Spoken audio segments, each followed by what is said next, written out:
Morning. My name is Michael Bouchard. Welcome to Kensington. I'm our Director of Student Ministries. I work with middle schoolers and high schoolers, which I'm pretty sure at this early in the morning, probably none of them are watching, but if they are, hey, how you guys doing? I've got a couple of announcements for you today for the Orion campus. First of all, today, if you're a volunteer, we have our beach bash. So it's our we're celebrating all of our volunteers today. We would love to have you guys come and join us. And all right, we would love to have you guys come and join us if you're one of our volunteers here at the campus. So come on in and join us. We got some fun stuff for you today. Also, I want to give a shout out to our middle schoolers. Tonight is our So-So-Palooza. It's our last thing of the school year. So if you're a middle schooler or actually entering middle school this year, you can join us tonight. So if you're entering middle school, it's 4:45. Everybody else, it starts at 5 and goes until 7. We would love to see you there. And then the last thing, this Wednesday, we have a family night. It's a fun family night at Bear Creek Park, 7 o'clock on Wednesday, and then 7 o'clock on Wednesday, and 6:30 if you want to eat, come at 6:30 and bring your own food. All right, hey, we would love to have you there. Thanks for tuning in today. We have Cliff Johnson speaking, and so sit back and relax and listen to what God has for you this morning.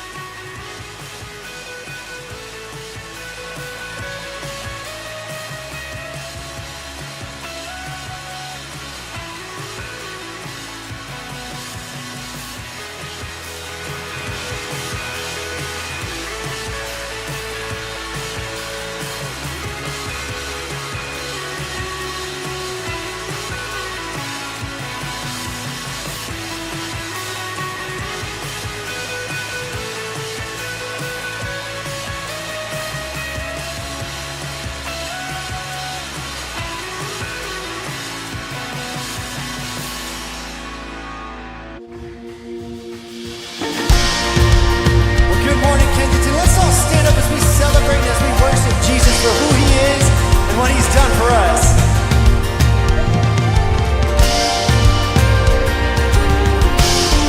So you can have my yes.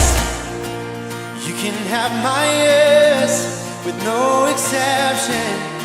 I'm laying down my right to second guessing.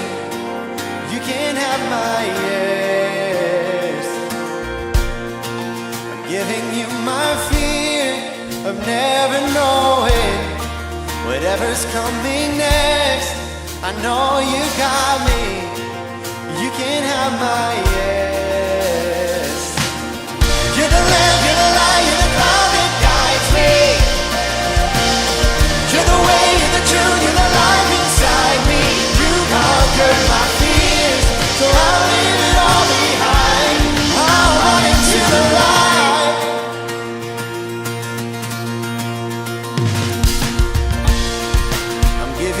My dreams and my ambitions. Your presence is my prize and my provision.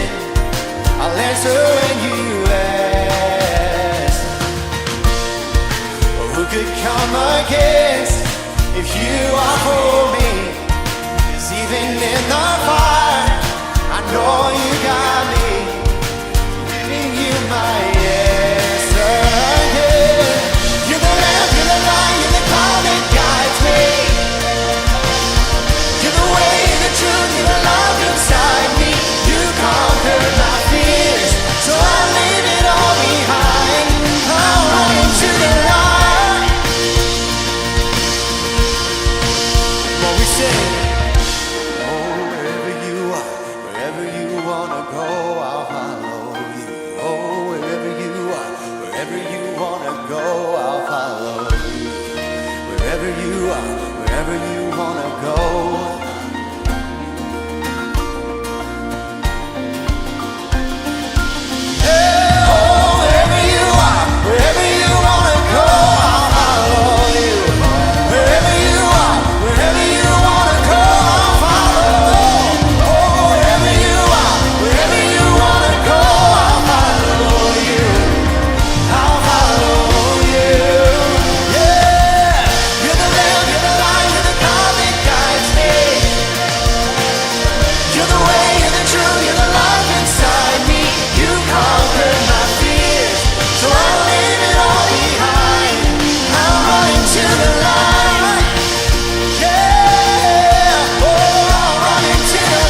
door. My name is Matthias, and I'm one of the worship pastors around here.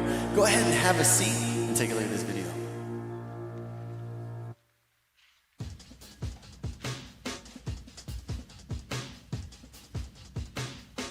Hi there. On behalf of all of us here at Kensington Church, welcome. We're so glad you're here with us this morning, whether that is in person or online. My name is Shauna, and I'm from the Clinton Township campus. I'm looking forward to today's service. We're starting a new series called Summer Fashion. But first, let me loop you in on some Kensington-related happenings. Let's talk about Hope Water Project. This is an incredible organization started by Kensington, which supports our global partner in Kenya by digging wells for the Pokot tribe. What happens when people don't have access to clean water? Well, illnesses and loss of livestock and constant moving in search of a water source. But also, think about what can't happen. Communities can't put down roots and build churches and schools. Imagine the hope that flows when the harsh, dry earth offers up sweet, clean water. Join us on this mission. Everyone can make a difference. Our first and main fundraising events are 2 5Ks, one at the Troy campus on Saturday morning, July 31st, for all of our Metro Detroit locations, and one at our Traverse City campus the evening of July 21st. Whether you want to take it at a gentle little stroll or tie up your running shoes and all-out sprint, join us for this fun event that has a far-reaching, life-saving impact. You'll see me at Troy with my husband and 2 boys. Now, we're pretty competitive, so I plan on beating them all, so watch out, okay? You can find out more information at kensingtonchurch.org/5K. The other thing I want to mention to you is our online presence. We're streaming Sunday services, and we're talking on our social media channels throughout the week. Join the conversation. If you can't be with us for any reason, you can catch a missed service or rewatch a favorite one on our YouTube channel, youtube.com/KensingtonChurchTV. And check out our Facebook page and Instagram. Okay, let's return now to our new series, Summer Fashion. We're in week 1 and can't wait to learn more about clothing ourselves with the traits of Jesus.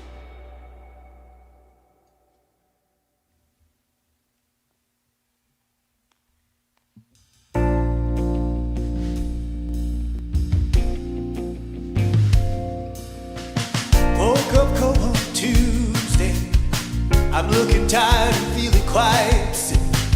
Felt like there was something missing from my day-to-day life. So I quickly opened the wardrobe, pulled out some jeans and a t-shirt that seemed clean, topped it off with a pair of old shoes that were written around the seat.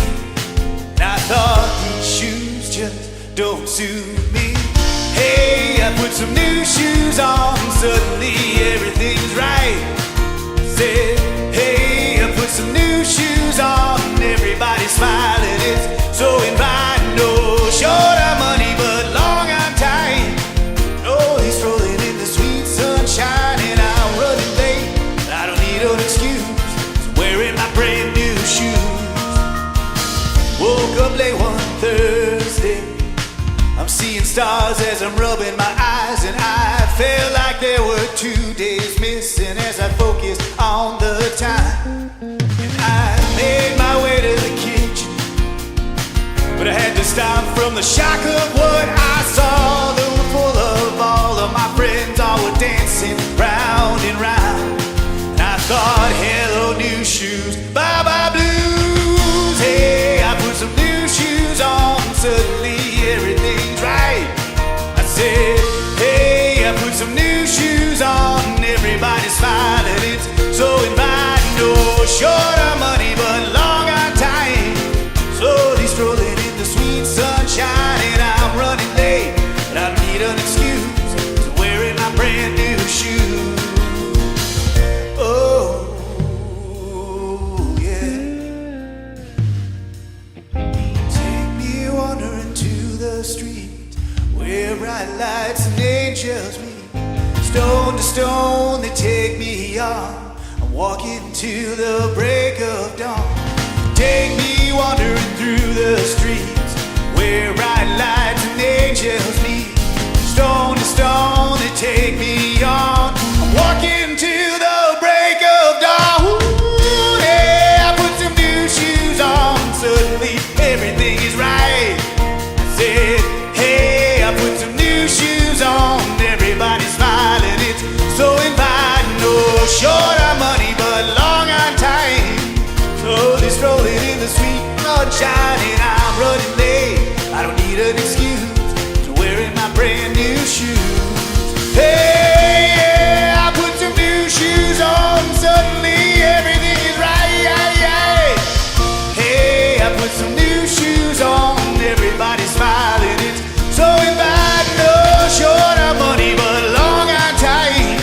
Slowly strolling in the sweet sunshine, and I'm running late. I don't need an excuse, 'cause I'm wearing my brand new shoes.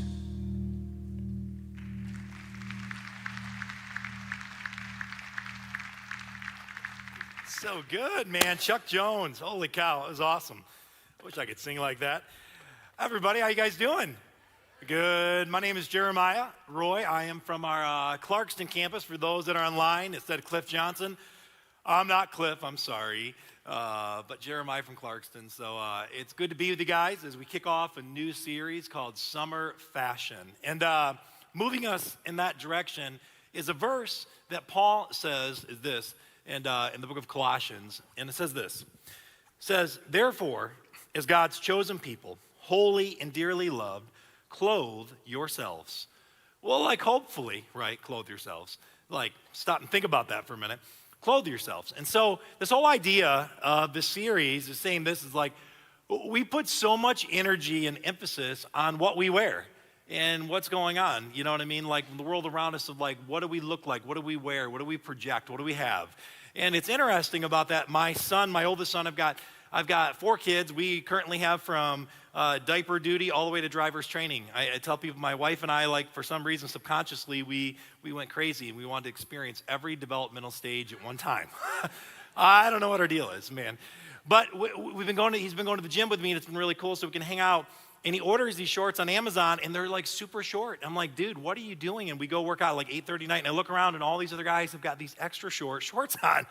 I'm like, it looks like, bro, dude, it looks like you took your mom's shorts. What are you doing? And he and I are debating, and I'm like, seriously, it's like a throwback to Magnum PI. He's like, Magnum who? And I'm like, I just kind of dated myself, you know? And we're just going back and forth about it, but there's a fashion to every generation, and there's like a statement we all try to make, and we try to do. And even like growing up, I can remember, does anybody remember Z Cavaricis? Do you remember those? Way back, remember those? And we tried to wear them. And we couldn't afford those, so my mom got S Cavaricis. They were like off-brands, and I got made fun of them for them. And like they're just this interesting idea that we try to project. Fashion, we try to have an image that we portray, that we push out. I can even remember when I was in like middle school, and my buddy thought it would be great. He goes, dude, let's shave a little cut into her eyebrow like Vanilla Ice. I'm like, okay, perfect. And we did that, and I literally lost like 40% of my eyebrow and cut it real bad, and I looked like a failed Vanilla Ice band wannabe, you know? It was terrible. And it just is interesting reality about projecting something. Like, who do we want to be? What are we supposed to be? What are we projecting? And this idea that we're going to talk about today. And before we go any further, we'd love to take the offering right now. Many of you give online.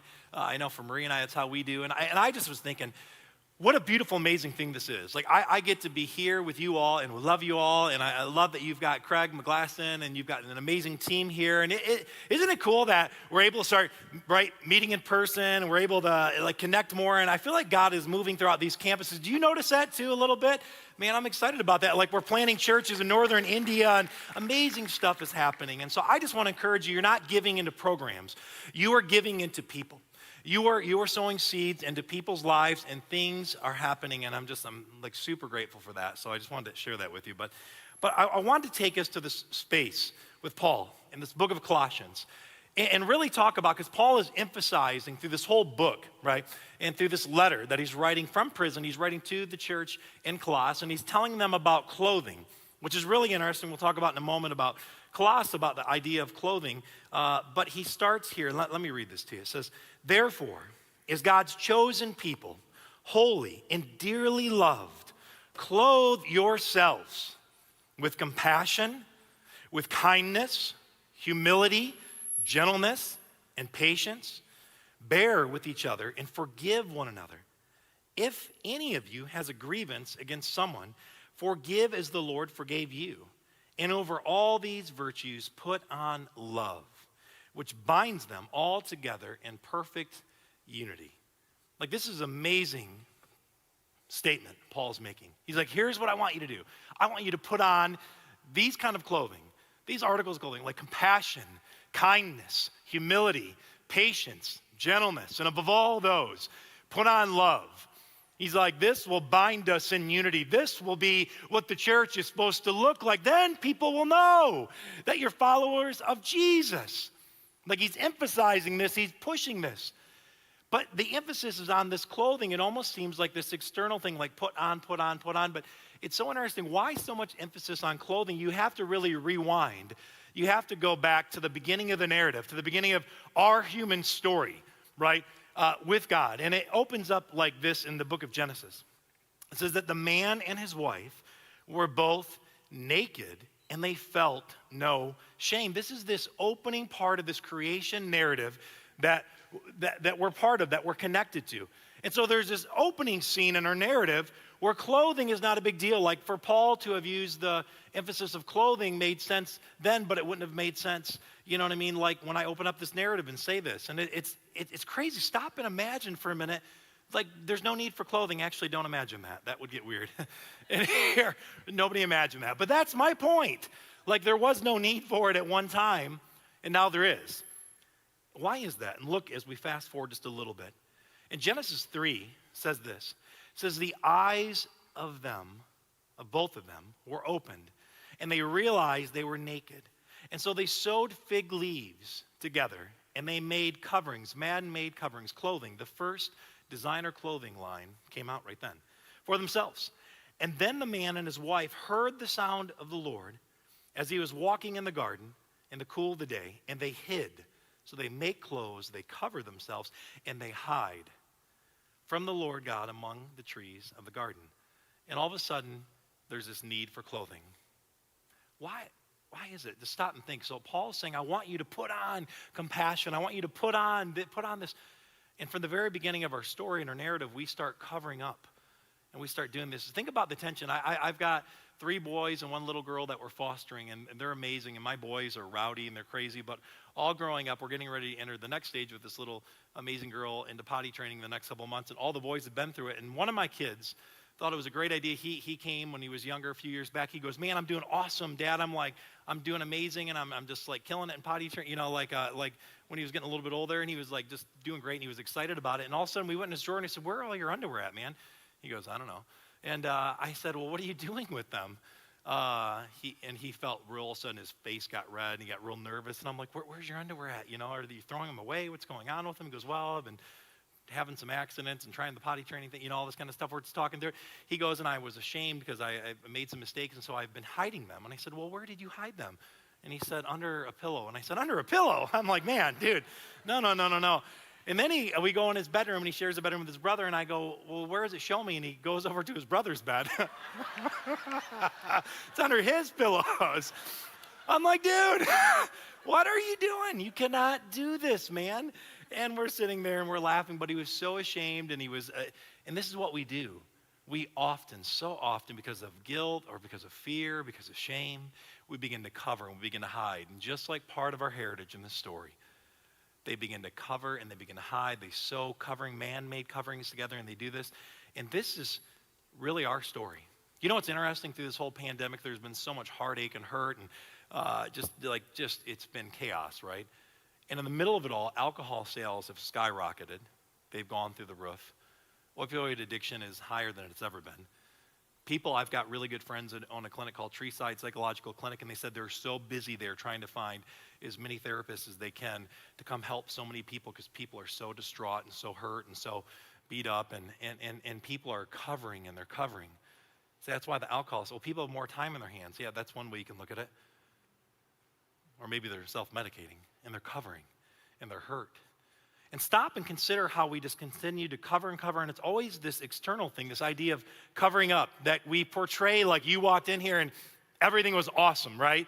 You walked in, it was no big deal, and maybe like in the car, there was like an F-bomb that was dropped, or something wild, and you're like, no, not us, you know? And like, watch, we know who it is because we always see you in the crowd, and you start elbowing each other, like, how did he know? I know they saw us when we walked in the parking, you know? Like, we're covering, and we're hiding. And this happens to my wife and I go through this all the time. I'm like, how's everything going? She's like, fine. And I know it's like, not fine at all. And I'm like, how are you? Fine. I'm like, what's the matter? Nothing. I'm like, seriously, can you just tell me so I don't have to do this like 7, 8 times? No, I'm fine. Seriously, don't ask me anymore. That means ask me more. I'm like, what's the matter? And finally it comes out. And I'm like, oh, why do we do this cycle? But we get to the bottom of it, and there's something in the inside. Because it's often we're covering up hurt or rejection or pain, or there's something going on. And God knows this. And the story picks up in Genesis 3. It says, so the Lord God made garments. So there's man-made garments that they sewed together, but then God made garments that the Lord puts together for them, for Adam and his wife, and he clothed them.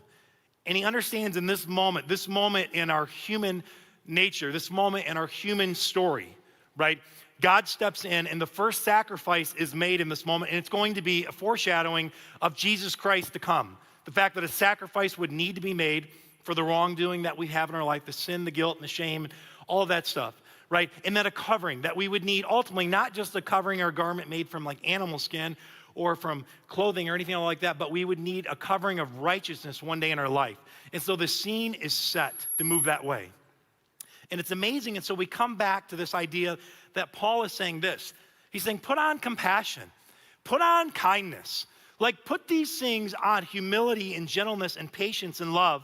But the hard thing is, like, if it was that simple, we would have done that to begin with, right? We would have just put those things on. Because he kind of contrasted, he says, because normally what comes out of our mouth is like anger and malice. There's filth, there's lust, there's greed, there's sexual immorality. There's all these things that are part of our human nature, right? And we know this too, because the reality is, have you ever tried just to be more compassionate? Have you ever tried it? Like a couple of weeks ago, I had somebody behind me, and I was trying to make a left-hand turn in Clarkston off of this road called Sashabal, and I'm there, and I'm trying to make a turn, and this person behind me is just like honking the horn, and they're super mad, and I'm like, hold on, and they're like honking the horn. Finally, they do the thing. They lift their hand up. Instead of waving, they just give me one finger, you know, and they're like, go, and I finally go, and I realize I can see my rearview mirror. This is so crazy. I know this person from our campus. I can tell the story here and at 11, but I won't tell it at Clarkston because they may be there. No, I think I'm going to tell it. Hey, we've all been there, right? And instead of being compassionate, the minute somebody cuts us off or doesn't turn quick enough or do whatever, we're aggravated. We're the opposite of compassion. We have no compassion to give that driver today. In fact, they're on my hit list, right? I mean, that's how we feel. Or kindness. But kindness costs energy, and kindness costs part of our time and our money and our effort and our energy. And maybe we don't want to give kindness because maybe we're so hurt somebody has not been kind to us in our life, and we just can't do that. Or be patient until you're tired, right? I'm patient, I'm good, until I'm like 9:30, or you know who you are, like 9:30, 10 o'clock at night, you turn into the meanest person in the world, right? Like, you can't do that. But it's so interesting. So Paul's saying, like, be this. Put this on. We're like, Paul, if it was that simple, we'd all be super compassionate, super kind, and super patient. And man, we'd be putting on love. We all want love, right? More love. Like, I mean, even now I see on our cable channel, like Hallmark is even advertising Hallmark movies now. Stop it, Hallmark. And the storyline, you know the storyline with Hallmark, come on. It's like there's a single mom, she's got 2 kids, and she rolls into town, and she meets this super handsome guy that's running a pet store. And her little boy, he really wants a puppy dog, and they can't afford one. And so this super handsome guy says, I have a free puppy dog for you. And the kid goes to get the puppy dog, and he trips and hits his head, and he says, don't worry, I'm also a neurosurgeon. And so he fixes the kid up, you know, in that moment, and he does all this with the child, and then he invites him to the town like festival that evening because he's the mayor, of course, you know. And you're watching the movie, and it's one of those where I'm with Marie, and I can feel the tension. She's like, why can't you be more like that? And I'm like, is it the pet store owner, the neurosurgeon, the town mayor? What do you need me to be, you know? We all want more love in our life. There's no doubt about it. I mean, we do. Who doesn't? Come on. But if putting on love was that simple, we all would do it. Agreed? We just all would do it. We would do it, no doubt about it. But we have the most difficult time as a human race doing these things. And so we cover, and we hide, and we conceal. And if what was really revealed there would have been what Paul was contrasting with, this anger, this. So what do we do? And what's so interesting, Paul says these words, be more compassionate. put on more love. Be more patient. But he says this one word that I didn't really mention yet, humility. Put on humility. Humility becomes our key ingredient in the scripture that's going to lead us toward Jesus. Because we can't possibly do any of these other things without first saying, I need help. I need to be humble to you, Jesus.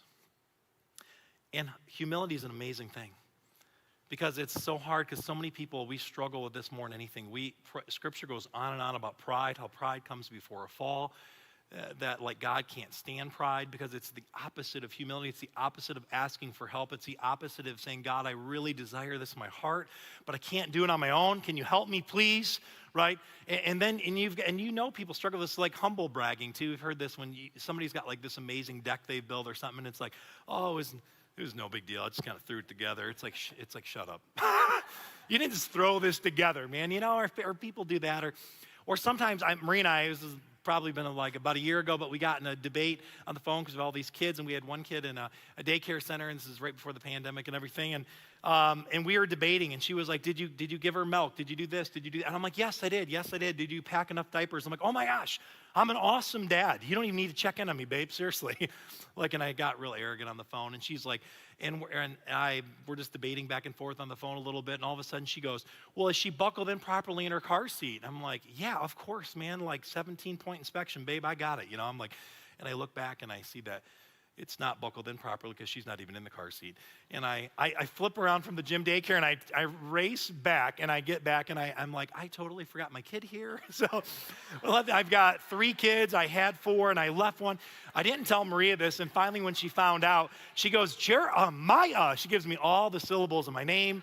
It's not in a good way, and I'm like, I'm an idiot. I'm like, babe, I'm a terrible father. I totally lost a kid, so I'm like, ream me out. Like we need humility. And so the question is like, how do we put on humility? This is really our first step. Paul's inviting us to this life of compassion and love and this new clothing, these new shoes, this new projection of who we are in Christ. But first we must be humble before Jesus. And so we look to Jesus. Look how Paul describes Jesus. I just want us to focus today on the person of Jesus. Because we can try with all of our energy and all our effort to put on, and we need to stop. We really need to follow this pathway of humility. It says this, do nothing out of selfish ambition or vain conceit, but in, what is that word? Humility. That was kind of your cue, I'm sorry, maybe we missed that together. So, right, but in humility. Consider others better than yourselves. Your attitude should be the same as that of Christ Jesus, who being in very nature God, did not consider equality with God something to be grasped, but he made himself nothing. He's God, but he makes himself nothing. The very nature of a servant, being made in human likeness and being found in appearance as a man, he humbled himself and became obedient to death, even death on a cross. Like this is just the gravitas of what Paul's describing when he says put on humility. And he's saying, let's put on humility the way Jesus does. How can we even do that? I'm stopping and I'm looking the way that God humbled himself for you and I, for people that are not here, for people that are watching online, that he humbled himself in this beautiful way. And humility is one of the most attractive things in the world because humility in Christ is like meekness. It's great power under great control. It's having all the power in the world and surrendering it in the name of love for somebody else. It's having every right to not be compassionate towards somebody, but you instead show great compassion. It's for every reason saying, I shouldn't be patient with you any longer for your wrongdoing or the way you've offended me or the way your attitude or whatever, but instead I'm going to be additionally patient with you. I should offer you no kindness because you've done nothing in consideration of me, but as Jesus offers the greatest gesture of kindness ever to us. He gives his life for us. And he gives us love in a way that we could never possibly imagine. And Paul says that's the kind of humility. And again, it contrasts against us. There's this old nature and this new nature, these old clothes and these new clothes, this man-made garment, right, that Adam and Eve made. They were covering up their sin, covering up their shame, and God makes garments, and now we've got this beautiful opportunity to be humble before Jesus Christ, to not need to cover up all of our imperfections and all of our junk, but as a human race, we still aspire to be great all on our own without God. And we project, and what's so interesting is this time when these letters are being written, no different than our culture now, like in the Roman Empire, it was all about like getting more and becoming more and rising up this socioeconomic status, having more money, more wealth, more, and more. And just moving up that rank and going up that way. And it's amazing to stop and think that we continue to do that over and over and over. We just want more, we desire more, we push for more. We just always want more. You know, it's interesting then, even in the Roman Empire at that time, that status was everything. Like what you wore, where you lived, who you were, even your kids had assigned value. Say if like you had like $400,000 net worth and you had 4 children, each kid would be given $100,000, right? Potentially. Say they needed $100,000 to be in the right societal bracket. Well, if you had a 5th child, that would mess everything up, and then your whole family would be removed from that societal standard, that status. And so what do? You know what they would do back then? They literally would get rid of a child. Ephesus in that time, they would have more slaves and slave trades coming out of the area than anywhere else in the known world. They get rid of a child. Can you imagine? I have 4 kids. If we have a 5th kid, I can't imagine looking at them like, sorry, when do you got to go? You're not going to make it. This is insane. And we push and we go so much for this, like so much status. You ever watch like all the different, I've been watching, of all the things, have you binged a little bit on TV like over the pandemic? Be honest, raise your hand. Just a little bit. All right, there's half of us are honest. The other liars will pray for you. So, like, right, we binge. And for some reason, I've been watching, like, House Hunters and all these different shows and stuff like that. And it's so, I love, like, the opening of it, too. It's like, hey, meet Steve. Like, he's a barista and a part-time pencil sharpener. And his wife, you know, makes special collars for poodles online. And they're looking for their first home. And together, they have $1.6 million. Will they be, and it's like, will they be able to get their dream home? I'm like, I sure as heck hope so. $1.6 million for a first-time home buyer, come on. Like, what is the deal with this? Like we just want status, and we want to be known, and we want this. Like my oldest son is getting ready for his first car, and I've got this Jeep Liberty that's 2008, and it's become like the $1 million Jeep because we keep rebuilding it. It's approaching 200,000 miles. It's had like the transmission. It's had everything redone, but it still looks like it's got 200,000 miles. You know, like it's crazy. And he's like, oh, Dad, that car is not cool, man. I'm like, well, dude, fall in love with it because it's going to become your car. You know, I don't care. And he's like, oh, I can't be seen in that car. I'm like, well, then you're going to be seen walking everywhere, Ubering all over the place because this is going to be your car, you know. And he cares so deeply about status, like big time. I mean, it happens all the time when we're dropping him off at events now. It just happened in the past 6 months, too, where Maria wants to take pictures of him. And he's like, oh, gosh, stop. And I'm like, you sound like Napoleon Dynamite, you know. And he's like, who? And I'm like, dated myself again, you know, with my kid. And I just think, like, this is the opposite of what Paul's saying who Jesus is. Contrast this. Like, think about this. Like, Jesus, he came down. He was humble. He made himself to become a servant. Down, like true humility. Like he has everything and he sets it all beside and he doesn't even consider it equality that he's God himself. But he comes down and he comes down and he comes down for us. He becomes obedient to a cross. And he's being beaten. It says this, and don't worry, I don't have the scripture content to give on screen, but I'm going to tell you, in John 19, it says this, that when he was being beaten, they put a robe on him. The soldiers twisted together a crown of thorns and put it on his head. And they clothed him in a purple robe and went up to him again and saying, Hail, King of the Jews, and they slapped him in the face. And this language must have been so familiar at that time, even in the city of Colossus, that the Colossians would have known because they were known for their textile industry. They were known even for making a very special purple dye. And they would have begun to think, like, here we are. Paul he's telling us, like, clothe ourselves. And we're known for clothing. We're known for textile. And we're putting all this energy and all this stuff on us to cover up the pain and the hurt of what's really going on in our life. And Paul's saying, put on compassion, put all this stuff on. And they're probably thinking, I can't do it. I can't do this. And he's like, humility is the way forward. Like, if you just humble yourself to Jesus, And we may say, why would we humble ourselves to Jesus? Do you see the way that he's humbled himself for us? He's got this beautiful invitation, and he's saying right now, I know that you're like heavy laden and burdened. Maybe this pandemic has done a toll on your life or your relationship. Maybe you walked in here today and everything seemed to be fine on the outside. Like really, you drove in a good car, you came in and everything seems fine, you're dressed nice, you look good, you're smiling, we're laughing, we're having a great time. And deep down, you're in pain and you're hurting and you're not sure if your marriage is going to make it. You feel so depressed about the way that you've been parenting during this homeschool thing. It's revealed all your broken, messed up parts like all of us, right? And you're feeling beat up about this. And we're covering and we're covering. And Jesus is saying, you don't have to cover. Like if you humble yourself to me, I'll do amazing things for you. Look what it says in James 4:10. It says, humble yourselves before the Lord and he will lift you up. He will lift you up.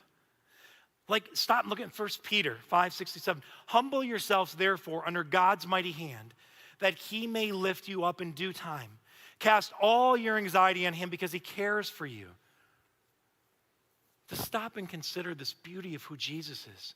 He's saying, if you just would humble yourself before me, I'll do amazing things for you. But just you got to first be humble. And this is so hard for us to do, to be humble, because when we're humble, we're saying we need help. We actually need you, God. Man, there's been so many times in my life when I realize, I'm like, God, I need you so bad. And look who we're asking for. Look what it says in Philippians as he finishes this up. He says, therefore, because of the way Christ humbled himself, he says, therefore, God exalted him to the highest place and gave him the name that is above every name. That is the name of Jesus, that every knee should bow in heaven and on earth and under earth, and every tongue confess that Jesus Christ is Lord, to the glory of God the Father. That we would humble ourselves before this King. Like I just stop and I consider and I think of my own life. The greatest moments of my life have come from the worst moments of my life. So what do you mean? I think of the greatest moment in my marriage was coming out of the worst moments in my marriage. When our marriage like 7 years ago was so rough and so beat up and so busted. And we were right in the middle of doing ministry and everything was going great with church and everything was going great on the outside. But on the inside, Maria and I were super far apart and separated and hurt and broke. And I remember not knowing what to do. And I remember calling my father-in-law one day and I said, what can we do? And you know you're desperate when you're calling your father-in-law, right? And I called my father-in-law and I said, Maria and I are on the outs. I don't know what to do. And he says, well, can you meet? Can you talk every morning at 5 a.m.? I'm with my father-in-law at 5 a.m. Do you hear the desperation? What's going on? And we met together and we began to pray. And he said, you got to be humble before God and ask God for help. And I'm telling you, I watched Jesus work in my life as I get humble before him and said, God, with all my strength and everything I'm trying to do, I can't figure out my marriage. And everything's falling apart and everything else on the outside I'm realizing doesn't really matter because what's on the inside is busting apart. Can you help me? Can you restore my life? Can you restore my marriage? Can you do that? And he's so faithful to do that. He's so close to the brokenhearted. He's so there to help. David in Psalm 51 says, Lord, if you would just like take my brokenness, if you would renew in me a new spirit, man, then I could do something. Then I could move forward, but I can't move forward first. We're saying, Paul, I can't put on compassion. I can't put on more love. I can't do this. And it's like, humble yourself first before Christ. I stop and I just consider all these different things that Jesus has done for us. I think about just next steps in our life when Marie and I have felt lost and we just humble ourselves before God and he begins to lead away. I remember when I left the River Church and I came over to Kensington and we had like a year gap in between. We didn't know what we were going to do and how church planning was going to go and what was going to happen. And I had 2 part-time jobs and we were barely staying afloat and we had missed a mortgage payment, missed a car payment, missed utility payments. And we were so broken, so busted. And we were in the hole almost $4,000. And I remember this older gentleman from church kept calling me, and I finally met with him. And I met over off Baldwin. I think it's still called Iris Cafe over there off Baldwin. And we met, and he looked across from me, and he just literally just like slid this check across the table. He said, God told me to give this to you to not lose faith. And I kid you not, it was a check for $4,000. I burst into tears in this cafe, probably freaking everybody out in the process. You know, just totally humbled before God. I'm saying your pathway forward is to be humble before Jesus Christ. It's to be humble that way. I mean, this is what's so unbelievable. As we humble ourselves before Jesus, he radically begins to change our life. And so if we put on like a show, or we come to church, or we put on, but deep down, everything's falling apart and everything's broken and everything's hurt, you're missing it. The key ingredient, first step here, is humility. It's like, how do I humble myself before Jesus Christ? How do I do that first? How can I just humble myself before Christ? If I can just humble myself before Jesus, things will begin to change in my life. God will begin to lift me up. He does this with his mighty hand. I've never met anybody like him that can do it. There's nobody like Jesus I've seen in my life. It's so crazy. I get ready to go to Clarkson campus, and my mom and my dad are there, and you say, what's the big deal about that? I grew up in an alcoholic home for 30 years. And for them to be there showing up at church is unbelievable. I get a text from my mom this morning. She says, your dad and I are going to be there. It's unbelievable. My dad, who I love, who I couldn't stand before. What happened? Years ago, he decided to humble himself before Jesus, radically change his life. My mom, who had been to rehab 3-4 different times, finally, our family, we humbled ourselves before Jesus. She's been sober now for 10 years. Isn't that incredible? I'm just watching what Jesus does. I don't know where you are today in your life, or what is going on, or what you're trying to put on, or what you're trying to cover up. But stop and just be humble before Jesus. And let him lift you up. Let him restore you. Let him begin to show you mighty things in your life. Let him begin to put fan the flame back in the dreams of your life. We look as a church, like Craig and I and all of us talk, and say, what are we going to do? How are we going to reemerge? Why don't we humble ourselves before Jesus? God, you can take Kensington Orion and do amazing things. God, you can take Kensington Clarkson and rebuild it better than ever. God, it's your church. The gates of hell can't come against it. You can rebuild it. You can do things that we all get to celebrate about in a humble posture and say, only God. Don't you want that? I want that in my life. The question is, for your story, does your story have a moment? Can you make a moment in your story where you just say, Jesus, I'm going to be humble before you because I've never met anybody that loves me the way you love me. I've never met anybody that sacrificed for me the way you sacrificed for me. I've never met anybody that's been so compassionate for me the way you have. I've never met anybody that's been so patient with me the way that you have.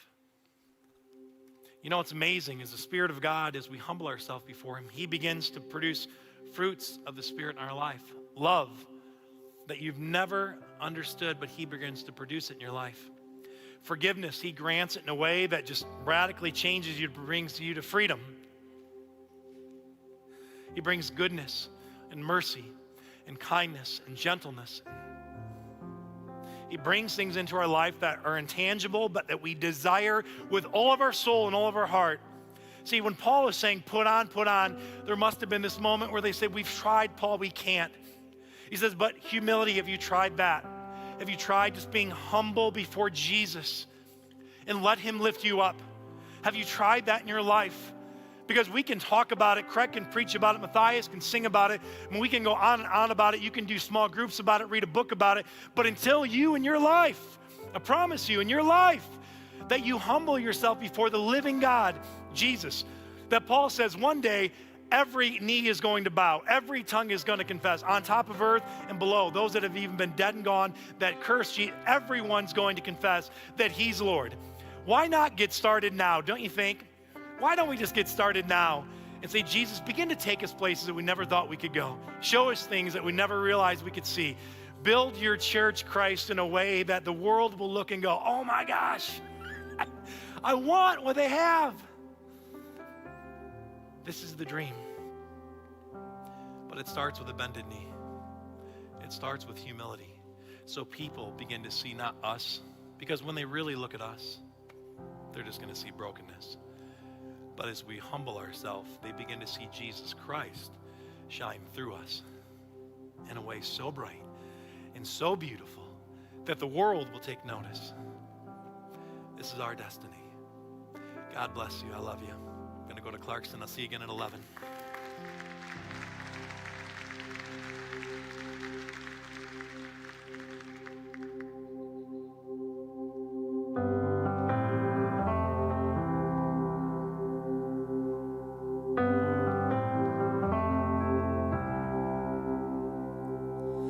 Take away the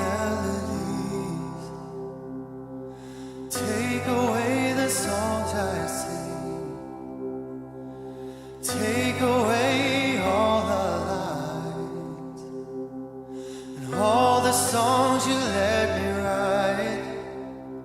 Does the man I am today say the words you need to say?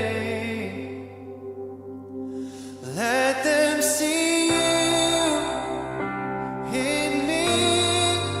Let them hear you when I speak. Let them feel you when I sing. Let them see you. Let them see you in me.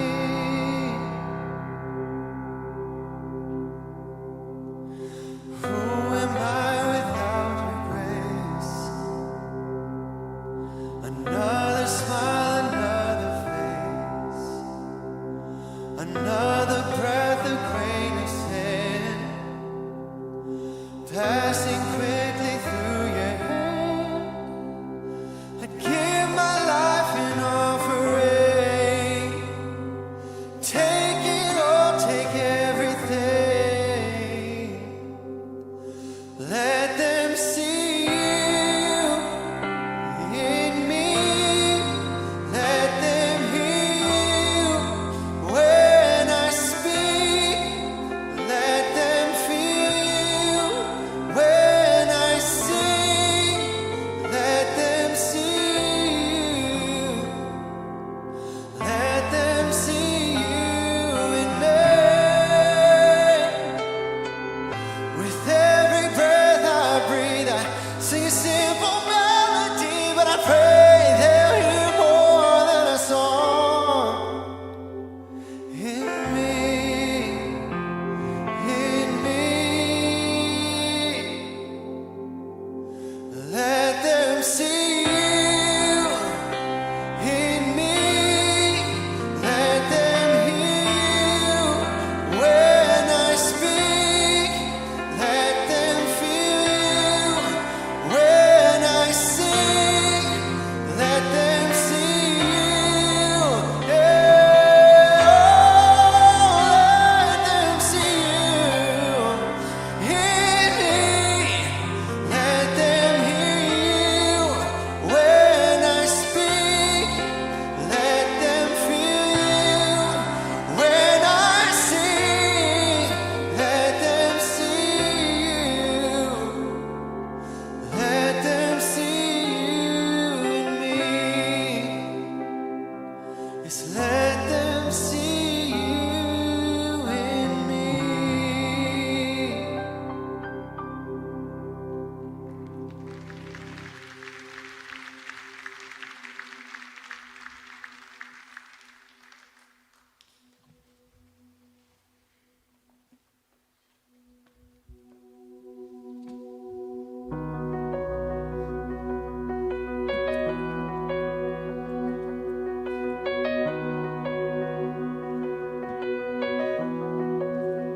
When we sing, you love with no reservation. You're not looking for perfection, and there's no need in me pretending. I'll give you everything. I'll give you everything. You deserve my full attention.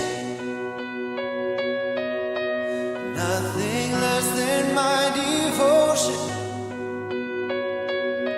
Oh, speak to me and I will listen. I'll give you everything. I'll give you everything. Come on. Oh, yeah. Oh, you can have my heart. You can have my heart. Oh,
It's all about you, Jesus. I'm coming back to the heart of worship. It's all about you, yes. Oh, it's all about you, Jesus. I'm sorry, Lord, for the thing I made. It's all about you. It's all about you, Jesus. I'm coming back to the heart of worship. It's all about you. Oh, it's all about you, Jesus. I'm sorry, Lord, for the thing I made. It's all about you. It's all about you. Just you sing, come on. I'm coming back to the heart of worship. It's all about you. It's all about you. I'm sorry, Lord. I'm sorry, Lord, for the thing I made. It's all about you. It's all about you, Jesus. Yes, it's all about you, Jesus. Yeah, all about you and only you, only you.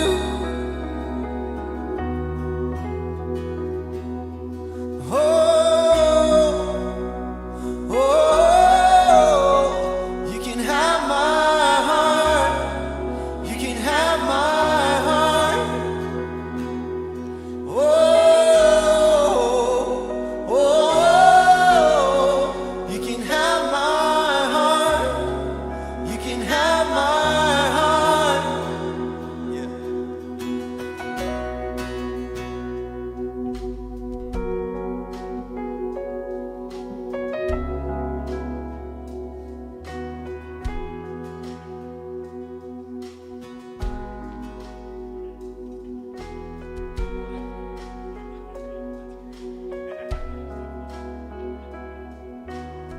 Better?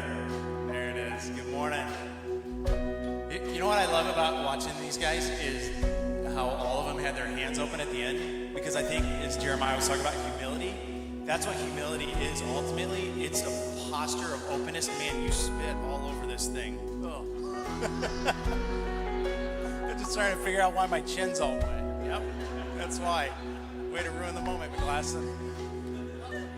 So yesterday, I've got two 14-year-old daughters, and one of them, we got in a squabble yesterday, and we're in the car, and we're driving back from soccer tryouts, and at one point, she's arms crossed, and she's just mad, just giving me the glare, and we get home, and had a couple more words, and she literally stormed off with her arms crossed. About 20 minutes later, she came back up to me, and I watched her literally as she's walking towards me, start to drop her arms. And I just knew, okay, now we're going to have a good moment and a good conversation, because her posture changed. And I loved seeing that with you guys, because that's what humility is. It's a posture of your soul that can be reflected even in your physical body, where your arms are no longer crossed to Jesus. They're open. You're not guarding yourself. You're not protecting yourself. You're not keeping yourself back. You're going, I trust you, so I'm open to you. You might be wondering a little bit too, hey, why are you here if Jeremiah was here? So my wife and I, Nicole, celebrated our son's graduation with his party yesterday. So I think I finally crawled into bed at 3 in the morning. And so just knowing this is going to be a crazy weekend, Jeremiah picked up for me today, who did an amazing job, by the way. So thankful he did. What you probably I don't know if he mentioned this or not, because I was in the lobby when he first started. So he's presently darting back to our Clarkston campus, where he's going to give the message there, and then he's going to dart back here for the 11 o'clock. So, and I just thought he did a great job. So many thoughts while he was speaking this morning. Probably one of the leading thoughts was, I kept wondering when this button on his shirt was going to burst. Does he get that thing tailor fit to his arms? Like, what the heck, man? That guy is amazing, though. He eats sandwiches my size. Anyways, so here's why I am here, though, instead of still sleeping in this morning, is because this morning we're celebrating our volunteers. This morning, I'm sure you had to have seen it as you walked in, just the volunteer bash that's happening. Though, if we just do this. There are so many of you in this room right now. I was going to ask you to stand, but you're already standing. So would you just do this for me? If you serve in any capacity here at Orion or around Kensington, can you just throw your hand up in the air for a brief minute? Yeah, all over the place. Can we just celebrate? You are Kensington, and there is no Orion without you and all that you do. So here's what I would just say. Make sure that you stop by. Just let us celebrate you. We've got some food, a couple of minutes, and we just want to enjoy you and let you feel celebrated for all that you do. If you've ever wondered about being involved in volunteering, stop by. Just hang out with us for a minute. Or if you're like, I'm just hungry, but I don't want to volunteer, sneak in. We'll never know. Just come grab some food. We might sign you up for something, but just stop by.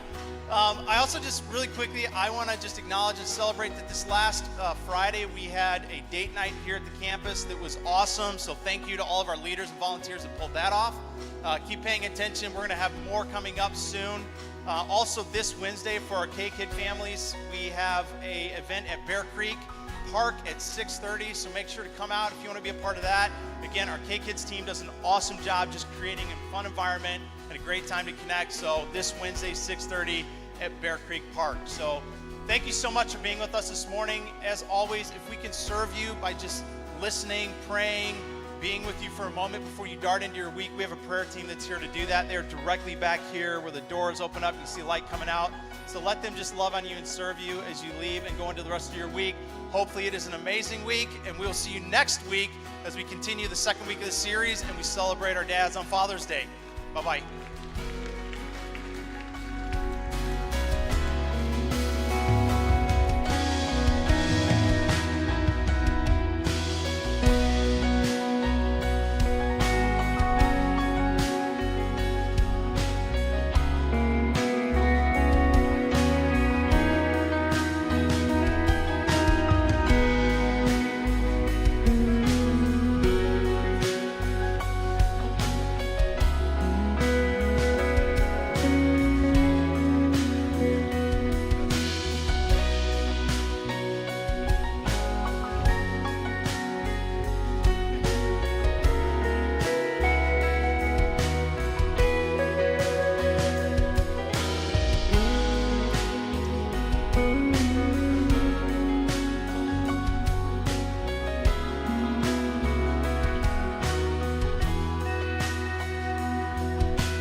ahead, Mike. Hey, hey, 1, 2. 1, 2. Hey. Check, check. 1, 2. 1, 2.